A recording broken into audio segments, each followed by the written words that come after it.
akwai wani malami a cikin wani littafi da ake kiransa Muniyatul Muridi. A cikin Muniyatul Muridi ya yi talkishin wata magana daga cikin Jawahirul Ma'ani, shine littafin shine Qur'anin su.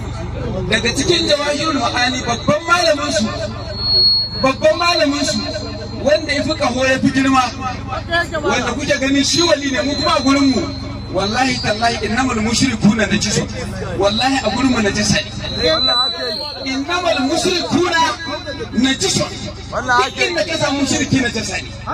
Saboda haka komai girman sa komai kankanta sa mu a gurin mu ba wani mamaci a mushriki ne, kuma najasa ne.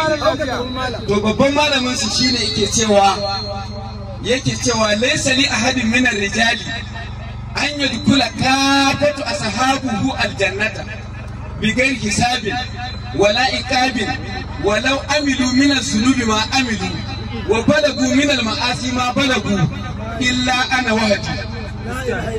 Kuji ba abinda tatsuniyar babban wali su yi fada, wannan yanzu wallahi tallahi idan a gurin waɗansu da ka zagi wannan shehun na Tijjana, wallahi gwara ka zagi annabi a gurin su. Amma kuna jin daga cikin maganganun malamansa, daga cikin barnar da yi abin da yace a cikin Muniyatul Muridi, ka zo baka da littafin mu baka dan lokaci ya gure mun yi tare da mai dubi shaka Allah ya.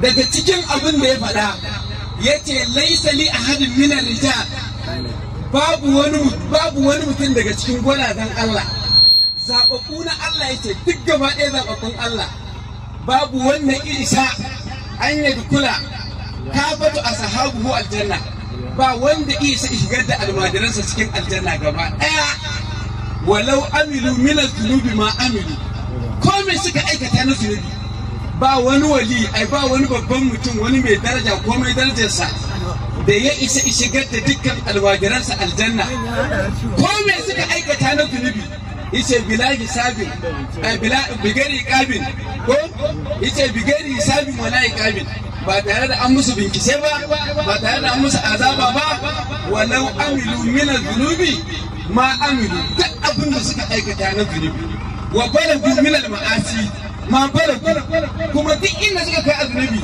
ko da babu su suke zina, yace in dai yan failata ne ko da babu su suke zina za su shiga aljanna ba hisabi ba iqabi. Wannan shine wali, wannan shine wali yace kai zina babaka kai wani a ce wannan wali ne bakin tsinan na kare na casa. Walau amilu min al-dhunubi ma amilu wa balagu min al-ma'asi ma balagu, yace illa ana wahdi, sai ni kadai, wai sai shi kadai ne zai iya duk zunubin duk malami kaji ba su sayyidina Abubakar su sai Allah yace minal mu'minina rijalun sadaqu ma ahadullah alayhi fa minhum man qada nahbahu wa minhum man yantadir wa ma fatalu tabdila. Amma wannan malamin nasu yace kowaye a duniya ba wanda ku fahimci maganar nan, ba wanda ya isa shigar da jama'arsa almajiransa aljanna. Ko me suke yi na ake zunubi, za su yi luwaɗi, za su yi zina, za su yi sata, za su yi ya suna abin nan, za su yi madugo, za su yi komai, za su kai wallahi yanzu ta kai ta ka sun ce wa shegunsu sun ce farjin yar faila farjin dan faila ne ba sai da sadaki ba. Billahi la ilaha illallah. Cewa idan mace ce in dai yar faila ce za ta iya bada farjin ta ga dan faila, haka shi ma dan faila farjinsa na yar faila ne, ya halatta su haɗu ba sai sun tsaya sun saurari wata sadaki. Kaga an bace magana annabi mai dubin sa, annabi ce la nikaha illa bi waliyin wa sadaqin wa shahidai adlin fa illam yushida fala yubna biha hatta yushida. Annabi ce aure ba zai tabbata ba sai da sadaki da wali da shaidu, amma suka ce ba mu da wani su shari'a cewa a daina sauraron alkur'ani, a daina sauraron wani hadisi, kawai magana shehu ta ishe ka, magana shehu kawai ta ishe ka. Salamu alaikum. Ba da yi ba, jama'a ku sani da wa ake magana, da yake cewa walau amilu min al-dhunubi ma amilu wa balagu min al-ma'asi ma balagu illa ana wahid. Yace sai shi kadai zai kai shiga da wayannan mutanen aljanna baki dai, shi kadai ne za a shiga da almajiransa duka aljanna. Ku sani annabi sallallahu alaihi wasallam shine karshen dan adam wanda yake da daraja.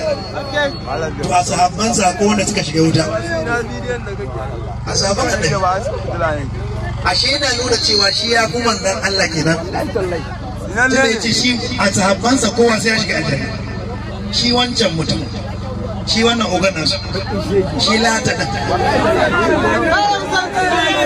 shi lata bai tuwan da aka irin wayannan magana ne. Duk wanda yake kishin manzo Allah in yaji wallahi ba zai fito ba. Yanzu a ce kuma wannan ba a rubuta shari'a a ciki ba, duk abin da kake takama da shi fa na shari'a da kiyayewa da takatsantsan a ruguje ba, kawai ka zama dan faira. Inda ka dan faira to komai ma za ka shiga aljanna dole ne. Haka suka ce to mun kuma duk da mun bi manzon Allah duk da mun bi annabi muna cewa muna kaunarsa sai mun yi takatsantsan za mu shiga aljanna. Sai mun yi da gaske wallahi.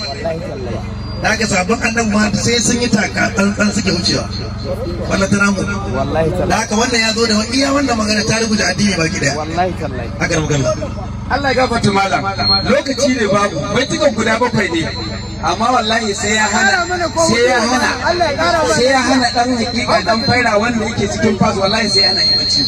Gaskiya ne. Ba su san da wannan mugun abun na cikin littafansu. Wallahi ba ina alfahari ba, na rantse da Allah a nan local government ba san shegun da fi da littafin ɗariƙa ba. Ɗariƙan nan mun shige ta, mun santa. Na shigi ɗariƙan nan ya karata 17 ba ina wurin ɗariƙa. Kuma sai da na tsaya na yi tarbiyya, na yi wusuli, na yi taraki, na yi fana'i, na yi baƙa'i. Amma sai da rashin kunya, wai sai ka ga yaro bai san ƙara'ili ba, shi gani ke ma fi musanin ɗariƙa. Wallahi lazim. Kuma a hikima ta Ubangiji, gwanda da Allah sa muka yi ga ɗariƙa mai dubu isa. Muka je muka santa ciki da bai. Saboda haka nake cewa babu wani mutum. Kun ji abin da ma nake cewa wanda da muka shiga ɗariƙa muka gani. Wallahi tun asali ba mu da nufin batanci ga Allah ko manzo Allah. Mun sanar me suka yi dare mu da Annabi Muhammad sallallahu alaihi wasallam. In suna faɗa manzo Allah zata sun bi ka sansa. Shine dalilin da isa ma ake samun irin su malamin sun shiga ɗariƙar, kuma dole wannan shaɗanta duk wanda ya tafi da imani mai ƙarfi da gaskiyar nufi a cikin Allah da Annabi to ba zai alaka ba. Shine muke dawowa ko mu yaƙe su. Sai da muke dawowa mu yaƙe su. Haka Allah ƙara Annabi daraja. Dole in ƙara malami. A takaice ɗan talkisin dan ɗan cici ko ba lokaci ya zuwan sa na gaba. To daga cikin baiti na nukuda ta biyu abin da na so da lokaci mu fede yi mu masa bayani da Qur'ani da hadisi ka auna in dai kai ba dan jaka bane wallahi ka rubuta wannan bayani. Amma idan kai dan ba tabbas ne ko me zan faɗa kan dare da annabi zan gode ka ba. Kuma dama Allah ta yi fazakir fa inda zikra tanfa'ul mu'minin.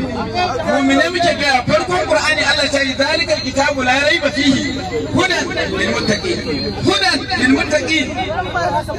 Saboda haka idan kai ba mai san Allah bane ba mai kaunar annabi bane ba ma dan kai muke faɗa ba.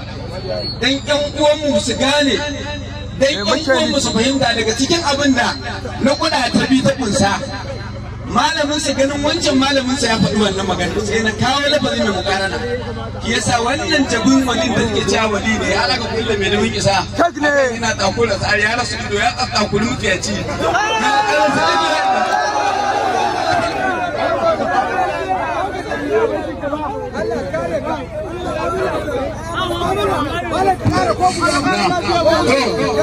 saboda mai dumin isa saboda hanya da lokaci a yanar gari mai dumin isa da da wa'i a wannan da raba ce yar kaɗan muke ɗugowa a nukuda ta biyu a nukuda ta